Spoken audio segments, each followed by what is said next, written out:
The photo on the left. That's the last time I ever saw my grandfather, Walter. It was October 1990. We always held hands to pray after Sunday dinner, but that night his grip was ice cold. He looked hunted. After the amen, he kissed my grandmother on the cheek, walked out the front door for some air, and never came back. For 23 years, we thought he'd just left us, abandoned his family and his faith. Then the flood of 2013 tore up his old backyard, and we found out what he was really hiding. If you've ever had a question about your family's past that you were almost too afraid to ask, leave a comment below. I see every single one. My name is Abigail. I'm 40 years old now. I'm a municipal librarian. I spend my days cataloging facts, organizing history, and helping people find answers to their questions. It's a neat, orderly life, and I built it that way on purpose. I built it because the first 17 years of my life were defined by a mystery that had no order, no facts, and no answer. The photo. It sits on my desk, the one at home, not the library. It's small, in a cheap silver-plated frame. Me, age 17, in a faded blue sweater. My mother, Brenda, looking tired even then. My grandfather, Walter. And next to him, Nathan. All of us holding hands, heads bowed, around the dining room table. For 23 years, that photo was a curse. It was the last moment of our normal life. Now it's something else. It's a warning. I want to tell you about my grandfather. Before he got strange, Walter was a rock. He was a man who smelled of pipe tobacco and old books. He was an elder at our small community church, but he wasn't the fire and brimstone type. He was the one who organized the food drives, the one who drove the elderly to their appointments, the one who would sit with you for an hour and just listen. He and my grandmother, Alara, had a love you read about, quiet, steady, built over 50 years of shared history. I was their only grandchild. My mother, Brenda, had me young, and my father was never in the picture. So Walter was the only father figure I ever knew. He taught me how to read, how to check the oil in a car, and how to plant tomatoes. And then in the summer of 1990, he changed. It was subtle at first.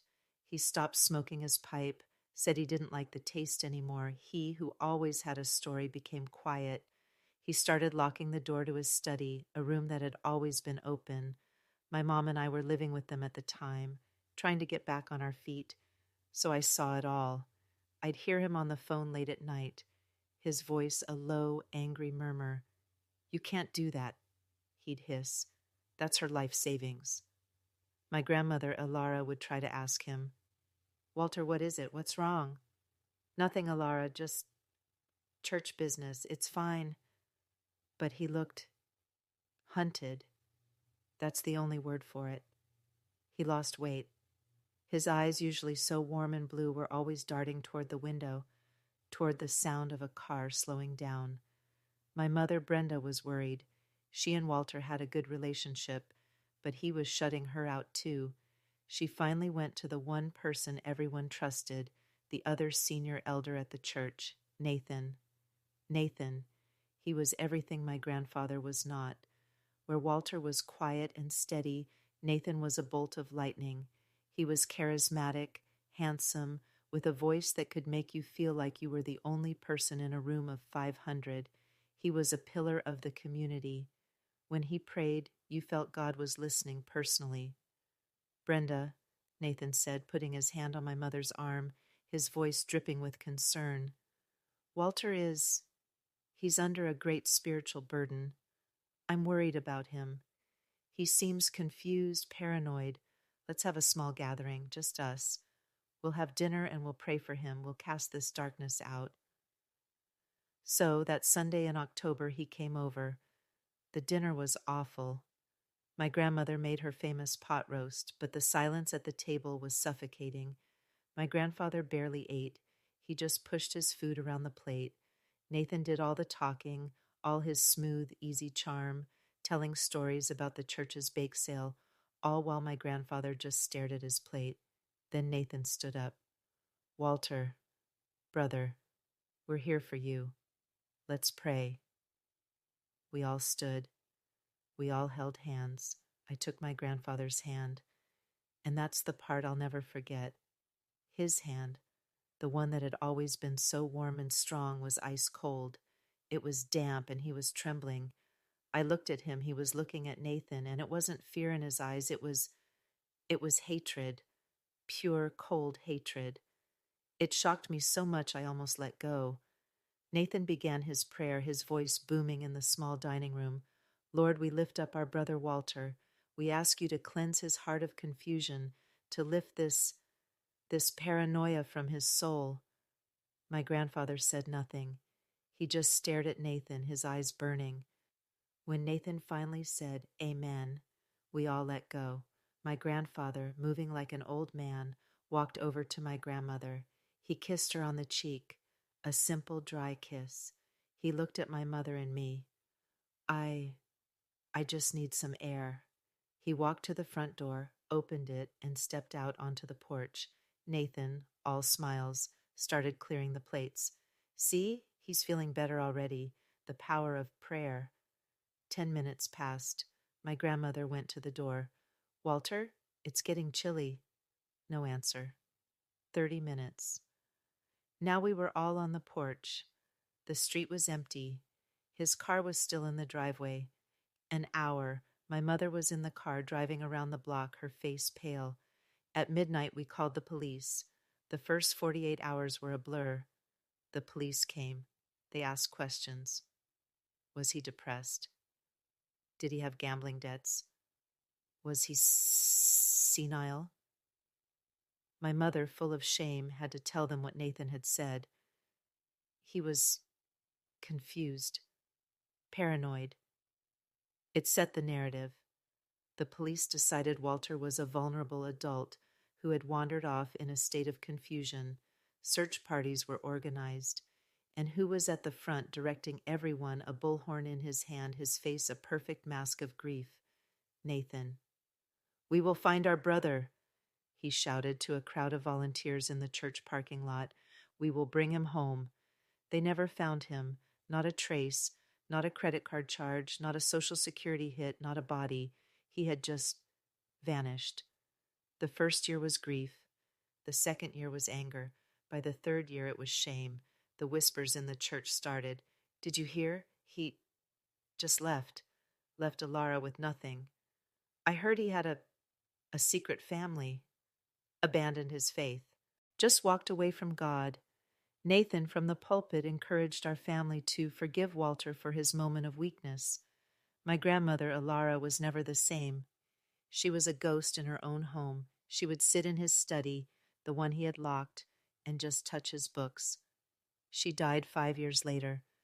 My mother always said it was of a broken heart, but I think it was the shame of being the abandoned wife. We couldn't afford the house after she died. The bank took it.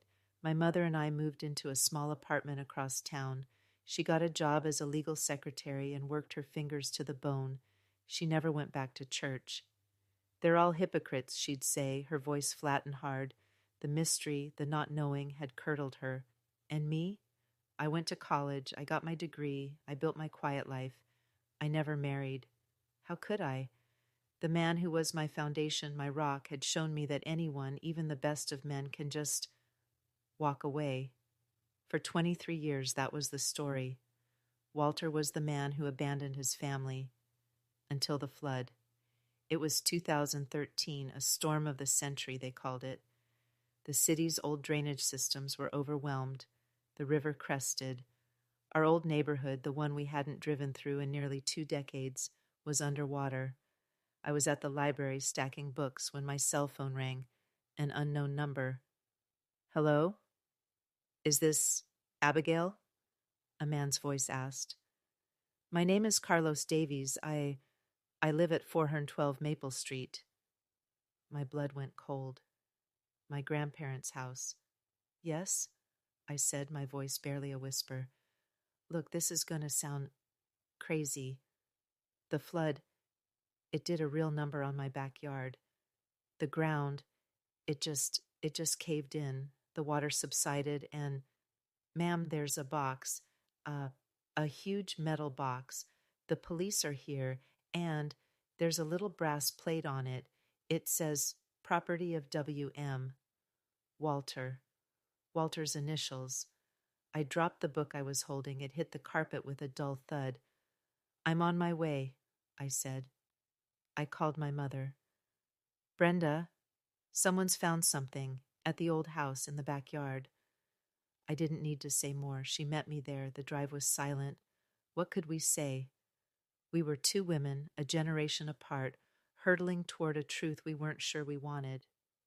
We pulled up. The street was a mess. Piles of waterlogged furniture on the curbs, mud everywhere. Police cars were parked in front of the house. Mr. Davies, a kind-looking man in his 50s, met us at the curb. You're his family?" "I'm his granddaughter," I said. This is his daughter, Brenda." A detective, a woman with tired eyes and a practical haircut, introduced herself as Detective Riley. "Ma'am, we're glad you're here. We've never seen anything like this." She led us through the house. It was wrong. The walls were yellow, not the floral wallpaper I remembered. The kitchen was modern, but it smelled the same, damp, old wood. And then we were in the backyard, or what was left of it. It was a sea of mud. And in the middle, like some ancient rusted tomb, was the box. It was huge. A military-style footlocker, maybe 4 feet long and 3 feet wide. It was dark green, but coated in thick orange rust. It was sitting half submerged in a sinkhole of muddy water. And it was chained. Thick, heavy-gauge chains were wrapped around it, crisscrossed over the top and sides, held together by no less than 5 separate, heavy-duty padlocks. "My God," my mother whispered, her hand flying to her mouth. Did he bury this?" I asked, looking at Riley. "Looks that way," she said. We think the ground softened, and the weight of it just caused a collapse when the water hit. It was deep. Looks like it was buried under what used to be a concrete patio. Mr. Davies said they tore that out years ago. Never knew this was under it. My mother walked to the edge of the mud. That was his, Walter. He built that patio the year before he left. "We've got a team coming to cut the chains," Detective Riley said gently. "We have to treat this as, well, we don't know what it is. Could be anything." "It's not a what," I said, my voice shaking. "It's a why." We waited for what felt like an eternity. A police van pulled up. 2 officers came out with bolt cutters and a pry bar. It was a ritual, the snap of the first lock, the clang of the heavy chain hitting the metal lid. My mother and I were holding hands, just like we had at the dining table 23 years ago, but this time our grip wasn't cold. It was desperate. Snap, clang, snap, clang. Finally, the last chain fell away. One of the officers put the pry bar under the lid. He grunted, put his weight into it. There was a horrible sucking creak as the rusted hinges fought back. The lid popped open. A smell hit us. Not death, not decay. Mildew, damp paper, old plastic. Detective Riley shone a high-powered flashlight inside.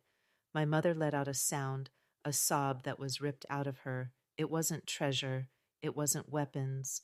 It was an office. It was meticulously organized even after all this time. The contents were packed in what looked like watertight plastic bags. There were 3 small black ledger books. There were dozens of microcassette tapes, each one neatly labeled with a date. There were 2 thick leather-bound journals, and on top of it all, in a sealed clear plastic sleeve, was a single white envelope.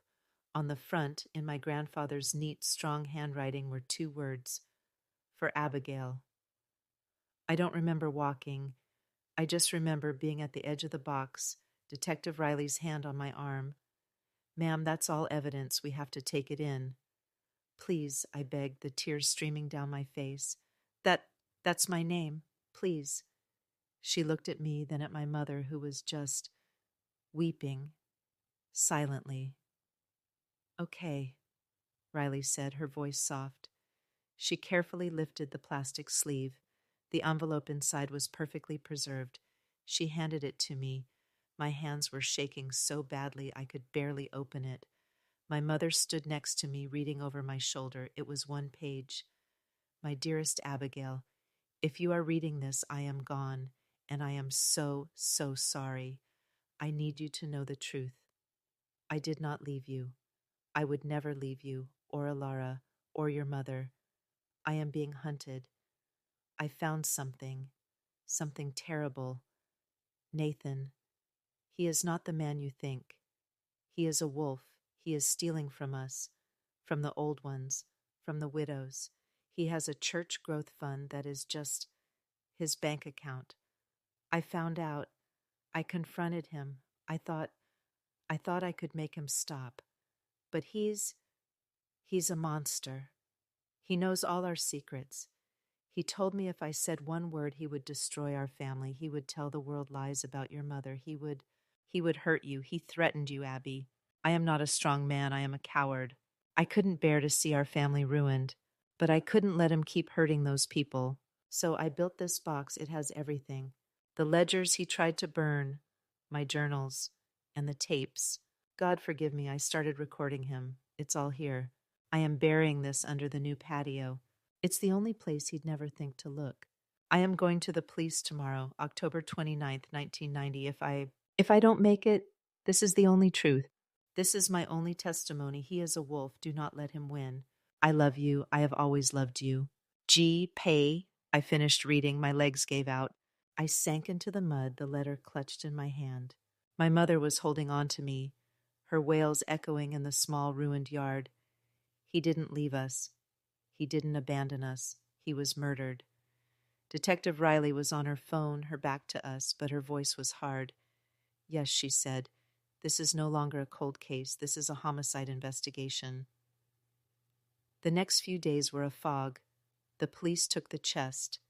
My mother and I gave our statements. We told them everything we remembered about that last night, about Nathan's concern, about his prayer. But the case was hard. It was 23 years old. Nathan, we learned, had left our small town about a decade ago. He was now Pastor Nathan, the head of a huge megachurch in Texas. He was wealthy. He was powerful. He was untouchable.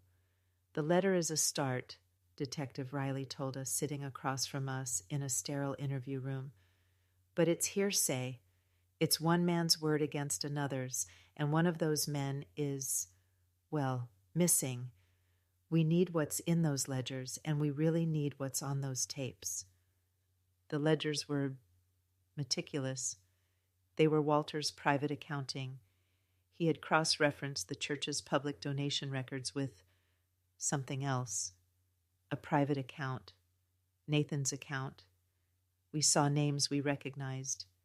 Mrs. Abernathy, a widow who had lived on our street. Mr. Henderson, who had been the church organist for 30 years. Dozens of names. Next to each name was a date and a dollar amount. 10,000. 45,000. 120,000. These were not tithes. These were life savings. Pensions. The money left over from a spouse's life insurance. All of it funneled from their accounts into Nathan's church growth fund. It's a pattern, Riley said. He targets the elderly, the lonely, the ones who trust him implicitly. He promises to invest it for them, for the church, and then it's gone. But the ledgers were still just numbers. We needed the tapes. The police lab had to find a special microcassette player to digitize them. A week later, Riley called us in. You need to hear this, she said. Her face was grim. She sat us down in a room with a speaker. This first one, she said, is labeled Mrs. Abernathy, Sept. 1990. She pressed play, a hiss, a click, and then my grandfather's voice, shaking. Walter, Evelyn, I'm just here as a friend. I'm worried about your finances. You seem to be struggling. A frail, reedy voice. Oh, Walter, I'm fine. I'm blessed. Pastor Nathan has taken care of everything. I've given my burden to the Lord. Your burden? Evelyn, what do you mean? My house, my pension. I gave it to the fund. Pastor Nathan said it was God's will, that my husband would have wanted it, that it would secure my place in heaven. Evelyn, that was all your money. How are you eating? A pause, a nervous little laugh. The Lord provides, and my cats are good company.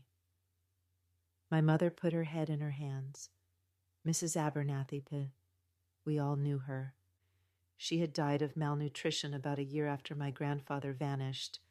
At the time, we all thought it was just sad that she'd lost her mind. The tape clicked off. There are 20 more like that, Riley said, her voice thick. Conversations with victims. He was building a case. But did he get him? My mother asked, her voice a low growl. Did he get Nathan? Riley nodded. The last tape. It's just labeled confrontation. She pressed play. The sound was different, muffled, like the recorder was in a pocket. We heard chairs scraping, Walter's voice, stronger now, angry. Nathan, this is theft. You are a common thief, preying on the weak. And then that voice, the one from my nightmares, the one from the pulpit. Nathan, smooth, calm, and cold. Walter, Walter, Walter, you're so dramatic. This is a misunderstanding. These good people are investing in the future of God's work. I am merely the vessel. It's their food money. It's their lives. I'm going to the police, Nathan. I have the ledgers. I have it all. A long silence, just the sound of hissing tape. Then Nathan's voice dropped and the charm was gone. It was the voice of a snake. No, you're not. Because if you do, everyone will find out, won't they? About Brenda, about her little problem in college, the one I helped her cover up, the one that could still, to this day, put her in jail. My mother stopped breathing. I looked at her. Mom, what is he talking about? She stammered. When I was 19, I was stupid. I got in with a bad crowd. There was a car accident. I was driving, and I'd been drinking. Someone got hurt. Not badly, but Nathan, he was the first one I called. He knew the police chief. He made it go away. He told me it was God's grace. She was rocking back and forth. He held that over me, over us. On the tape, the conversation continued, Walter's voice, now broken. You wouldn't. I would, Nathan said, his voice almost a purr. And what about little Abigail, such a sweet girl? It would be a shame if social services heard her mother was an unrepentant criminal, a drunk driver. They might have to take her away, put her in a home, for her own protection, you understand. A choked, strangled sound. My grandfather, crying. So here's what's going to happen, Walter, Nathan said. You're going to burn those little books. You're going to forget this. You're going to get some rest. You seem so confused lately, so paranoid. I'm worried about you, brother. The tape clicked off. We sat in the silence, the hissing of the empty tape echoing in the room. My mother was shaking with a rage so deep it scared me. He used me. He used you to silence him. And when that wasn't enough, he killed him, I finished. We have to get him, my mother said, standing up. Abigail, we have to find those people, the ones on the tapes. We have to find their families. For the first time in 23 years, my mother and I were a team. The shame was gone.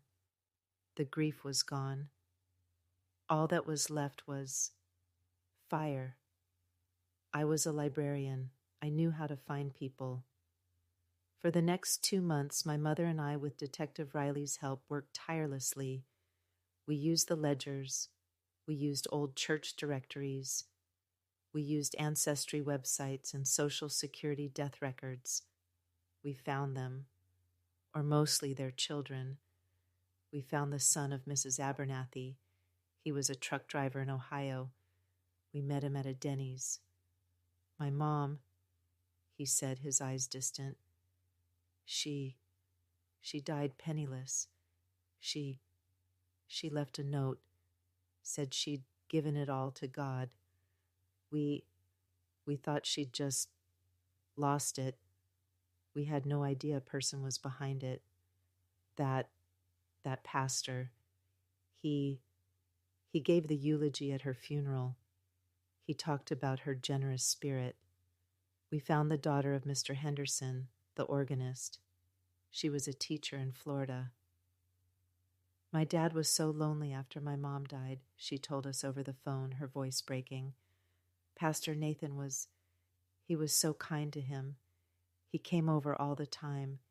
He said he'd look after my dad's finances so I wouldn't have to worry. When my dad died, there was nothing, not a cent.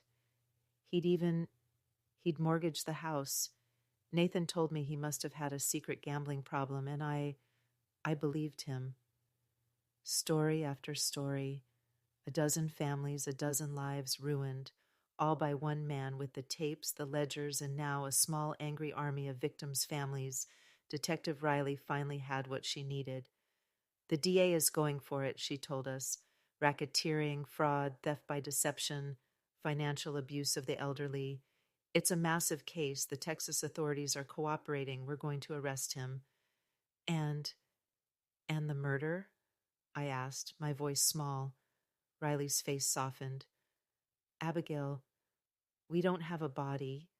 We have no physical evidence that he was killed. We have the threat on the tape, but his lawyers will say he just ran off exactly like everyone thought. They'll say the letter is a forgery. They'll say anything. So he'll get away with it, my mother said, her voice flat. He will not, Riley said, her voice steel. He will be charged with fraud and racketeering. The combined sentences, if we get him on all counts, he'll be in his 70s. He will die in prison. It wasn't perfect, but it was justice. The arrest was set for a Monday, but I needed something more. I didn't tell my mother. I didn't tell Detective Riley. I took a personal day from the library. I used my savings. I bought a plane ticket to Texas. I flew in on a Sunday morning. His church, it wasn't a church, it was a stadium. It had a coffee shop, a bookstore, and a 3-story fountain in the lobby. I walked into the main sanctuary. There had to be 5,000 people there, and then he walked out. He was older, his hair was silver, perfectly coiffed. He was wearing an expensive suit, but his voice was exactly the same. God is a God of abundance, he boomed, and the crowd roared. He preached for an hour about generosity, about giving, about investing in the kingdom. I sat in the back row. I felt nothing, just ice. After the service, I asked a security guard where Pastor Nathan's office was. I told him I was the granddaughter of an old friend. He led me to a wing of the building that looked like a corporate headquarters, marble floors, expensive art. His assistant, a young woman who looked at me with bright, adoring eyes, told me he had 5 minutes. I was shown in. His office was bigger than my entire apartment, a huge mahogany desk, a floor-to-ceiling window overlooking a garden. He was signing papers, and he didn't look up. "Yes? What can I do for you, my child?" "My name," I said, my voice perfectly steady, "is Abigail, Walter's granddaughter." His pen stopped. He looked up very, very slowly. His eyes, they were the same, cold, calculating. He didn't even look surprised. He just looked irritated. "Ah," he said, folding his hands on his desk. He gave me a sad, sympathetic smile. "Yes, Abigail. Such a tragedy. Your grandfather was a very troubled man. I prayed for him often." "I'm sure you did," I said. We we found the chest he buried in the backyard." The smile didn't fade, but it didn't reach his eyes. "Chest? I I don't know what you're talking about." Walter, as I said, he was a very confused man. "He was," I agreed, taking a step toward his desk. "He was confused about why you were stealing money from widows, but he figured it out." The smile vanished. "I think you should leave. My security." "We found the ledgers, Nathan. We found the journals. We found the tapes." There it was. The flicker. The mask dropped for just 1 second. I saw the wolf. "Lies," he hissed. "All of it. Lies from a senile old man. He was the thief. He was the one who was paranoid. I was trying to protect him, protect the church. That box, it's full of lies." "No," I said, my voice quiet. "It's full of his voice. We heard you, Nathan. We heard you blackmailing him. We heard you threatening my mother. We heard you threatening me." He stood up. He was shorter than I remembered. Or maybe I was just stronger. He tried to spin it. He tried to get big. You come in here, into God's house, and you throw these filthy accusations at me? You are dragging God's name through the mud." "No," I said, walking to the door. "You did that a long, long time ago. I had one question for you. What did you do to him that night after he walked out for air?